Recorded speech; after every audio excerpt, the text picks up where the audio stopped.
pusat data yang ukuran menengah itu luar biasa loh. Dia make air sekitar 1000 liter per hari atau 1 meter kubik per hari untuk keperluan pendinginan dan konsumsi air di pusat data tersebut. Belum orang-orangnya loh ya. Ya. Itu mesin-mesinnya doang ya. Ya.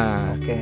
Itu 1000 liter itu setara dengan satu kompleks perumahan untuk makinya. Dan untuk ukuran besar itu dia butuh sampai dengan 18.000 liter.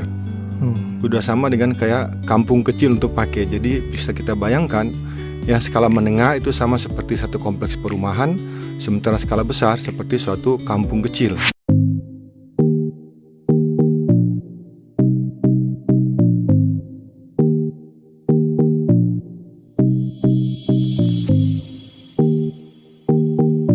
Oke, selamat datang kembali para pemirsa Bening Podcast, khususnya DHF. Saya memang khusus untuk DHF. Dan hari ini kembali saya ditemani Bang Hani. Apa kabar Bang Hani? Kabar baik. Ya. Terima kasih Pak Eka. Sama-sama ya. Terima kasih juga mau tetap setia menemani saya untuk ngobrol di sini ya. Terima kasih sudah diundang juga. Balik terima kasih kita jadinya. Kapan mainnya gitu ya. Iya benar. Oke, hari ini kita mau ngobrol apa Bang Hani? Kayaknya salah satu topik yang lagi hangat itu adalah pusat data atau data center. Yes. Di mana kehidupan kita itu kalau nggak ada pusat data yang secara digital, kayaknya hidup jadi terasa kurang hidup.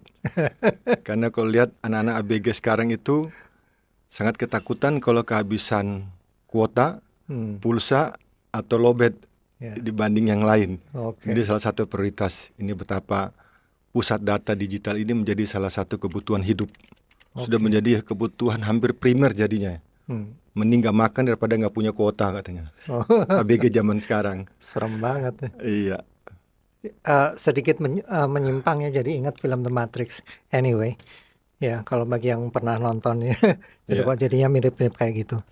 Tapi anyway, selain pusat data ini untuk ABG atau kalangan muda gitu ya. Ya. Kan tren yang terbaru itu adanya AI baru dari Tiongkok ya, DeepSeek ya. Yang katanya buat heboh juga, apalagi harganya murah gitu ya. Jadi mestinya sih makin banyak orang bermain AI ya. Dan AI itu juga perlu pusat data kan ya. Kurang lebih begitu ya.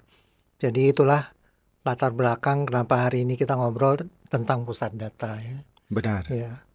Nah, khususnya kita ngobrol pusat data tentang jejak air ya. Ya, karena setiap perubahan itu pasti punya dua efek, positif dan negatif. Tidak terkecuali pusat data, di mana dia sangat membantu untuk kehidupan manusia berkomunikasi, bahkan juga untuk lingkungan pun dia punya efek yang sangat positif. Kalau kita ingat dulu untuk dokumen, catatan semua itu di kertas. Sampai kalau namanya perusahaan yang besar, dia pasti punya gudang khusus buat file. Gudang arsip. Gudang arsip, benar. Jadi ada apa-apa langsung cari sampai berapa tangga ke atas, berapa meter ke atas hanya untuk cari arsip-arsip. Teknologi berkembang, ada microfilm, makin dikecilkan. Terus berkembang lagi menjadi digital. Nah, disinilah lompatannya. Betul. Jadi kertas juga sangat berkurang penggunaannya. Bukan cuma arsip dan dokumen dan file, tapi juga untuk surat kabar, majalah. Bahkan kita kalau dulu foto kan harus ada film seluloid, terus ada kertas juga buat foto, masuk album dan sebagainya. Iya, betul. Itu adalah mengkonsumsi material yang ujung-ujungnya itu alam juga yang akan menanggung bebannya. Berapa banyak pohon ditebang, terus produksi plastik yang kita tahu sendiri sangat susah untuk diuraikan. Itu adalah segi positifnya dari pusat data digital yang membantu untuk teknologi informasi dan komunikasi.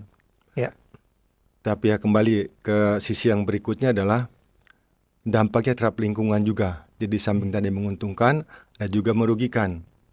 Nah, salah satunya adalah pusat data ini dia adalah otaknya dari AI yang kita pakai sekarang. Karena semua kan ambil dari pusat data. Nah, untuk berproses itu dia butuh energi. Hmm. Nah, akibat butuh energi ini terutama untuk listrik Hmm. dan juga untuk pendinginan air Hmm. dalam hal ini. Hmm. Jadi dia punya jejak karbon dan jejak air. Hmm. Mungkin kita saat ini fokusnya ke jejak air kali ya. Iya. Ya. Ya, jejak karbon sebenarnya ada juga sih, cuman kayaknya jejak air ini orang kurang paham ya. Tapi dengan ya Bang Ani bilang gitu ya, semua beralih ke digital, kemudian ada AI baru.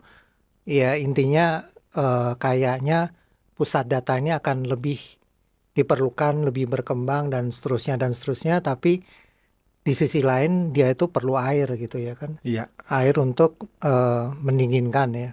Karena ternyata ada suhu ideal di mana pusat data itu harus bekerja ya. Iya. Nggak boleh di bawah sekian, nggak boleh di atas sekian gitu ya. Iya. Dan untuk menjaga suhu ini mereka perlu air. Iya. Begitu kan? Betul. Ya. Nah sekarang jadi manusia ini memang aneh-aneh aja. Air yang dulu untuk kalau manusia masih minim untuk ya binatang, untuk tanaman dan segala macam, terus ada manusia mengkonsumsi air untuk cuci ya, cuci, Sanitasi, makan, minum, sanitasi. Ya kemudian jualan air mineral. bisa Ya. juga batu es semua. Kemudian beralih ke situ, kemudian ketika membuat pusat data pun air ini jadi juga harus, ya bukan harus ya, intinya digunakan untuk hal itu gitu loh. Jadi Ya. makin banyak kebutuhan air gitu kan. Ya. Nah ini kan kalau saya pribadi sih serem ya, ini manusia ini kapan berhentinya ya, pakai ini pakai itu dan seterusnya dan seterusnya. Tapi kira-kira Bang Hani ini kalau aku nggak salah ya udah cari-cari data ya tentang air, kebutuhan air pusat data ini, kira-kira gimana sih gambarannya gitu? Ya, kita flashback ke belakang sedikit. Orang kan pikirnya, orang nggak kepikiran apa hubungannya antara pusat data dengan air. Itu kan dua hal yang berbeda. Orang taunya air itu nyiram tanaman, minum, sanitasi, Ya, atau kalau tadi bikin pabrik untuk air mineral, ya, pasti butuh air, ya. atau untuk limbah pabrik. Nah, ternyata setelah diteliti, pusat data ini juga menyerap air. Karena namanya industri, ya pertama adalah dia untuk pendinginan. Jadi kalau dia pakai listrik, otomatis kan listrik itu dari pembangkit tenaga listrik. Jadi Betul. pembangkit tenaga listriknya secara tidak langsung itu menggunakan air untuk mensupport listrik di pusat data. Jadi otomatis dengan adanya pusat data tersebut, konsumsi listrik bertambah, otomatis pendinginan pun bertambah. Itu untuk efek yang tidak langsung. Sementara efek yang langsung adalah pendinginan terhadap server itu sendiri. Karena makin banyak prosesnya, apalagi hampir semua orang kalau nggak punya gadget, kalau nggak pakai pusat data digital, kayaknya nggak update. Jadi dibilang jadul jadinya. Jadi untuk modern harus pakai itu. Nah itu efeknya makin berat, loadingnya makin banyak panas dikeluarkan, makin banyak juga air yang diperlukan untuk pendinginan. Belum lagi dengan ya namanya pusat data kan, walaupun komputer ada juga orang situ, pasti butuh air juga, pasti butuh tempat kerja yang dingin dan segala macam. Itu semua menjadikan kontribusi negatif dari pusat data terhadap lingkungan. Bahkan menurut data, untuk pusat data yang ukuran menengah itu luar biasa loh. Dia pakai air sekitar 1000 liter per hari atau 1 meter kubik per hari untuk keperluan pendinginan dan konsumsi air di pusat data tersebut. Itu pusat datanya doang ya, belum orang-orangnya loh ya. Ya. Itu mesin-mesinnya doang ya. Ya. Oke. Itu 1000 liter itu setara dengan satu kompleks perumahan untuk makinya. Dan untuk ukuran besar itu dia butuh sampai dengan 18.000 liter. Udah sama dengan kayak kampung kecil untuk pakai. Jadi bisa kita bayangkan yang skala menengah itu sama seperti satu kompleks perumahan, sementara skala besar seperti suatu kampung kecil. Oke. Aku nggak ngerti ya yang namanya pusat data menengah sama gede itu seberapa gede, ukurannya apa ya. Tapi relatif. dengan angka ini dan dengan asumsi yang sangat populer bahwa minumlah air minimal seliter sehari gitu ya. Ya, Kalau 1.000 liter per hari untuk pusat data itu berarti udah 1.000 orang tuh yang minum ya. ya, Ya. 1.000 orang itu ya berapa RT berapa RW gitu ya, ya. Nah kalau yang gede itu kan 18.000 itu ya. berarti ya udah Udah banyak lah ya. udah ya nggak 18.000 ini orang. supaya kebayang aja orang tuh kebayang gitu betapa besarnya konsumsi air oleh pusat data gitu ya. Dan juga ada faktor ironisnya. Dari PBB itu mengatakan bahwa data dari PBB itu 26% penduduk dunia itu tidak punya akses ke air minum yang aman. Ya, Artinya yang ya, bisa diminum. ya betul. Kemudian ada 46% itu orang tidak bisa akses ke sanitasi air tadi. Jadi artinya Betul. untuk ke air minum itu ada 26% penduduk dunia yang tidak punya akses ke situ, dan 46% itu untuk minum, mandi, cuci, dan sebagainya. Jadi sangat ironis ya. Ah, Satu pihak pusat data itu akibat kebutuhan kehidupan modern pakai air sampai segitu banyak, lain pihak banyak penduduk dunia yang kekurangan air. Ini menjadi satu dilema yang perlu disikapi. iya.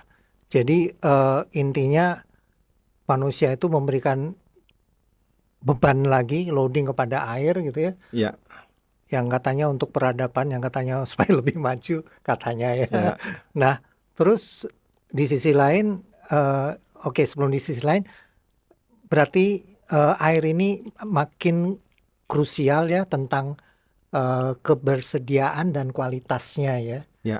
Ya itu dibuktikan dengan data dari Bang Hani yang 26% orang tuh nggak memiliki akses.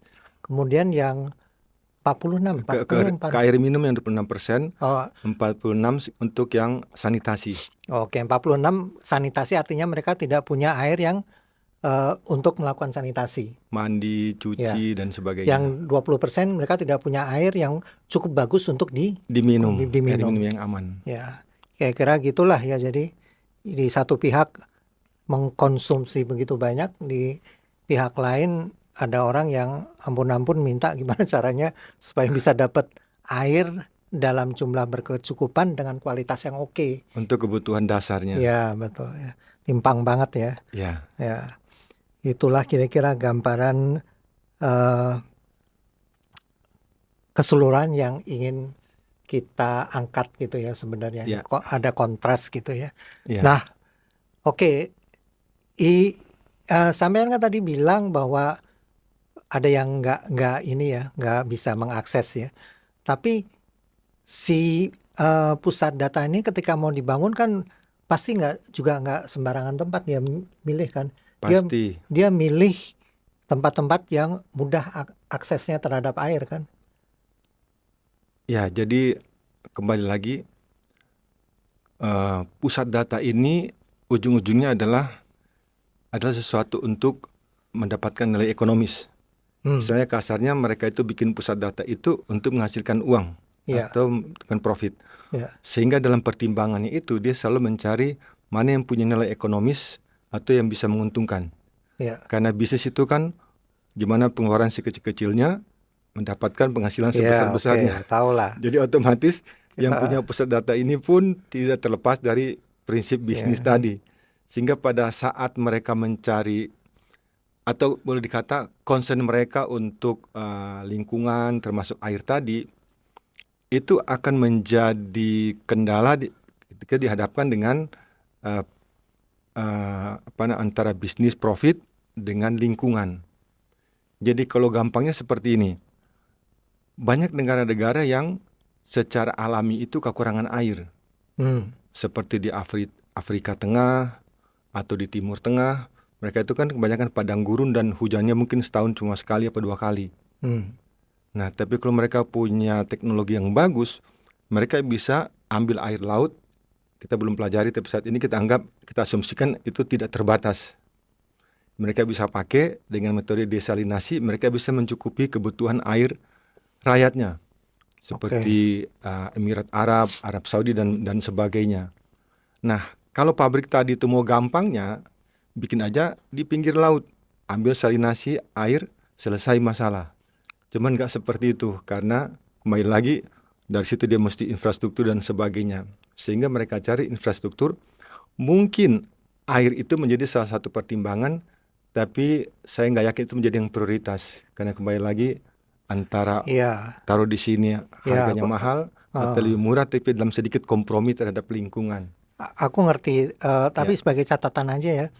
Ya, aku pernah baca ya, lupa di mana, tapi sebenarnya desalinasi itu juga bahaya loh. Artinya desalinasi itu kan air laut diambil kemudian garamnya dikurangin kan. Nah, ya, byproduct mereka adalah air dengan yang garam yang sangat tinggi. Dan ya, ketika itu dikembalikan ke alam itu ternyata sangat destruktif loh. Jadi sebenarnya oke. desalinasi itu juga potensi bahayanya besar. Oke, tapi ini sebagai Tetap catatan aja ya. bermata dua jadinya. Ya, tetap sebagai catatan aja ya.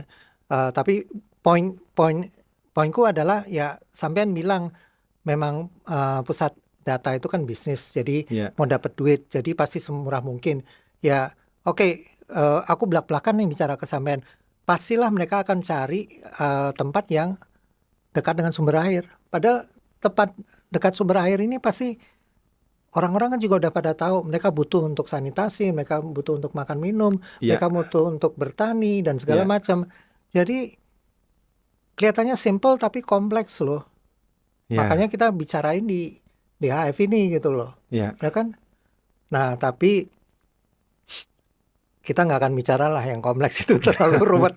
Ya, ya, ya itu perlu pembahasan tersendiri ya. Tapi kita ingin mengangkat isu ini supaya ada sedikit awareness ya tentang ini yang seperti sampean bilang ya, semua tuh ada positif ada negatif ya. ya, Nah, terus udah tahu konsumsi juga yang menengah aja untuk 1.000 orang ya, yang besar ya, itu 18 orang per hari loh, iya 18.000 benar. orang. Dan pasti mereka akan bangun dekat dengan yang sumber airnya untuk menekan investasi ya, karena mereka Ya, kan ekonomi base pemikirannya ya. ya, Di situ kan nanti muncul ya potensi untuk ada konflik sosial segala macam itu pasti. sebenarnya mesti dipikirin dari sekarang. Ya, But kembali kita tidak akan bicara itu hari ini. Kita hanya akan mengangkat awareness dan kemudian menurut Bang Hani kita ini sebagai orang-orang yang biasa lah yang nggak ada power nggak ada apa cuma ngobrol di podcast ini ada nggak sih yang kita bisa lakukan supaya nggak gitu-gitu amat gitu loh. oke. Mungkin sebelum ke kita, kembali lagi ke yang pelaku bisnis tadi. Jadi dia masuk ke sumber air, otomatis terjadi kayak konflik of interest antara kebutuhan dari penduduk setempat dengan kebutuhan dari bisnis ini. Nah, dari samping salinasi tadi, itu sebenarnya ada juga yang namanya pendinginan dengan immersion cooling.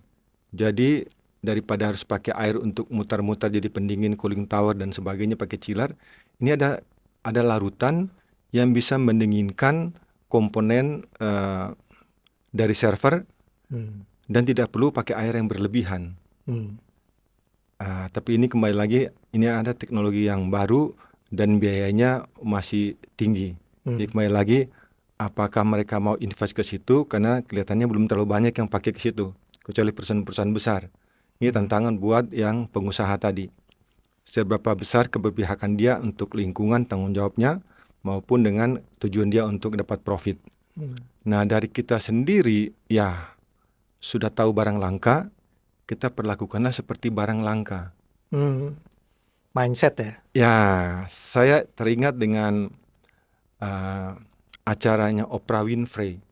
Oprah Winfrey ini kan salah satu yang punya orang terkaya lah dalam hal entertainer. Dia itu ya namanya orang kaya kan pakai air taken for granted, seolah kan turun dari langit airnya. Begitu pas mereka bikin acara di Afrika mengenai kekurangan air, bagaimana orang minum air yang sangat coklat mereka pakai buat mandi, cuci dan sebagainya di situ. Situlah si Oprah itu kaget. Sejak saat itu begitu dia pulang, dia tidak mau lagi ada air yang terbuang percuma. Jadi ibaratnya kalau dia biasa gosok gigi, airnya buka terus sampai kerannya ngucur full. Sekarang enggak, dia kumur-kumur, matiin dulu, selesai. Jadi saat dia butuh saja dia hidupin keran. Jadi untuk menghemat air. Nah, kita paling dasar tuh seperti itu. Dari kita sendiri, gimana kita peduli supaya jangan pakai air sembarangan. Terus kedua, kita juga terhadap lingkungan juga aware. Contohnya begini, saya sering masuk ke toilet umum dan saya paling nggak tahu gimana, ada orang habis cuci muka dibiarin kerannya itu terbuka. Dan saya masuk ke situ, saya bukan orang pertama yang lihat keran itu karena sudah berapa orang pulang keluar dari situ dan Tapi tidak ada yang peduli. Jadi kebayang kalau semua orang tidak peduli dan itu berlangsung sejam 2 jam aja, berapa liter yang terbuang percuma. Itu yang pertama. Jadi itu yang kedua. Jadi pertama kita sendiri gimana caranya untuk memprioritaskan air, ini sesuatu yang berharga, sesuatu yang langka. Kedua, kita peduli kalau ada orang yang pakai seperti itu, kita langsunglah tutup. Yang ketiga adalah kalau misalnya kita ke mall, kerannya sudah ketutup tapi airnya masih netes. Nah, ini kalau kita mau ngelaporkan nggak bisa kita ngerjakan sendiri, tidak bisa. Berarti kita harus minimal nyari ke orang cleaning service-nya untuk kasih tahu gitu. Nah, itulah yang jadi agak lebih jauh lagi. Jadi pertama cuma tinggal tutup keran, ketiga adalah cari cleaning service kasih tahu. Saya pikir 3 itu minimal usaha kita untuk mengurangi pemborosan air yang tidak perlu. Karena air sangat langka, 26 orang untuk minum aja tidak bisa, 46 sanitasi nggak bisa. Sementara teknologi berkembang terus, kebutuhan air akan bertambah terus.